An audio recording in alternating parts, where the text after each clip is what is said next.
that the nation should be based on the agreement of all the peoples of the Union. That would be the most important point to present forward. But I don't have the paper with me, and it has not even been typed out because our committee sitting finished only yesterday, so it's only in written form at the moment. Well, the conference has given us the duty to draw up a draft constitution. A draft constitution. It's not our own constitution as such. It's a constitution for the NLD to consider and eventually for people to consider.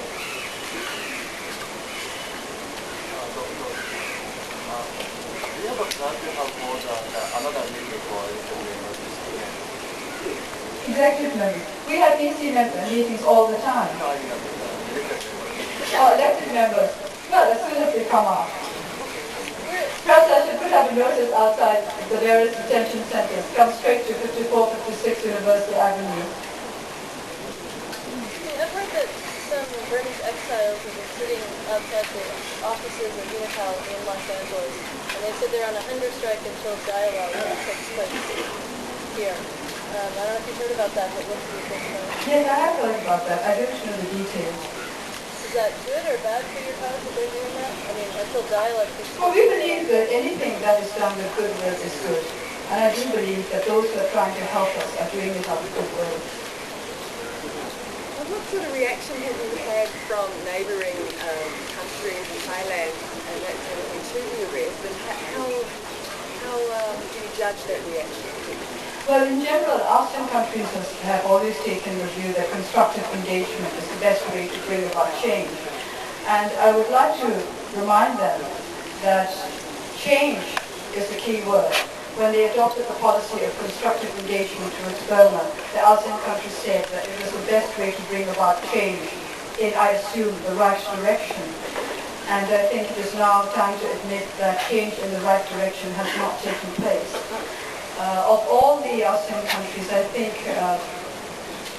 Thailand did make some sort of remark about concern with regard to the present situation in Burma. Is that encouraging to you to have that sort of comment coming from the Thai Foreign Ministry? Yes, of course. We think it would be very good if our Asian neighbors acknowledge that the restoration of democracy in Burma would be good for the whole region. We believe that justice anywhere is a threat to justice everywhere. And as long as there is justice and instability in Burma, then it will constitute a threat to justice and stability within the whole region. Do you see it perhaps as the start of a trend that they are starting to think like that? Let's hope it's the start of a trend, then. I can't say. Are there any more questions?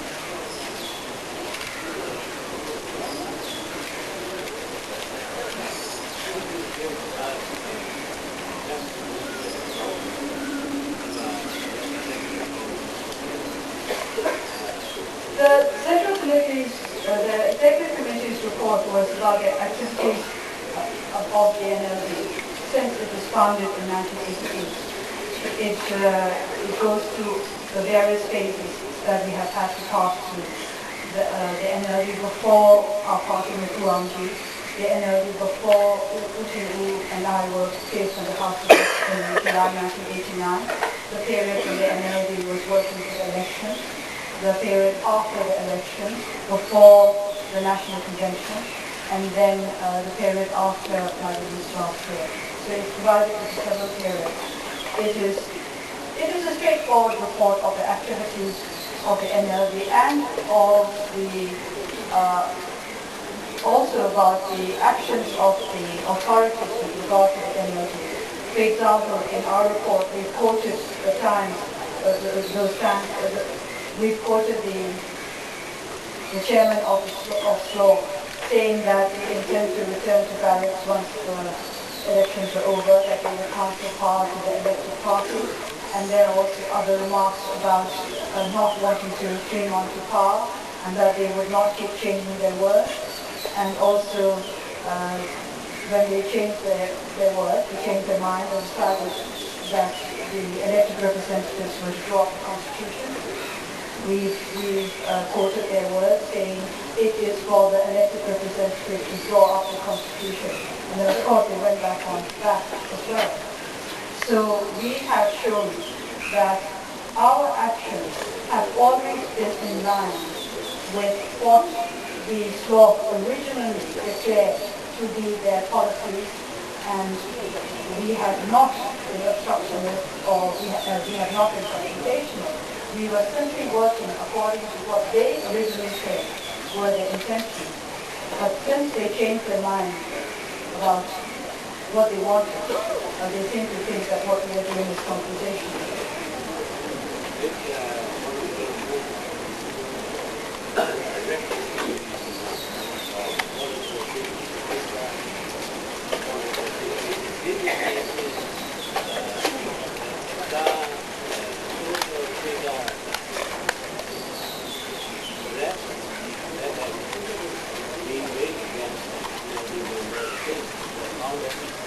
No, I don't think we could get the total figure of the rest.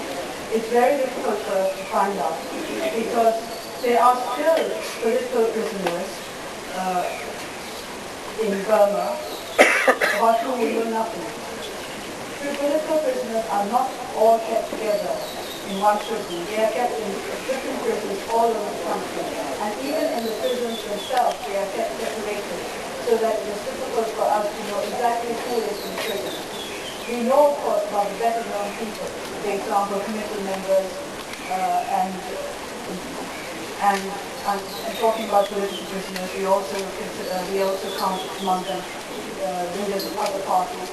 The well-known ones we know about, or the better known ones, or those who are working actively in the organization.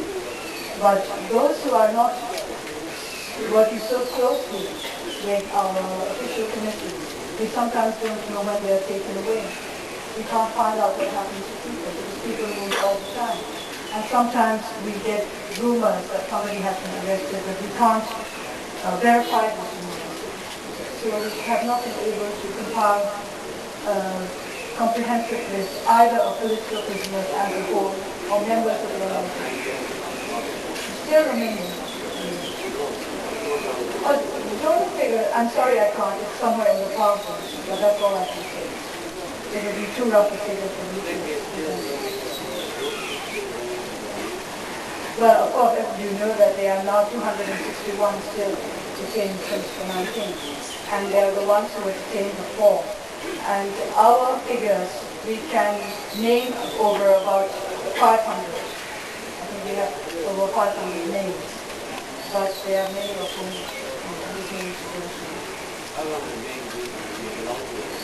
not all to the end. We don't make a separation between the political prisoners. Are there any questions?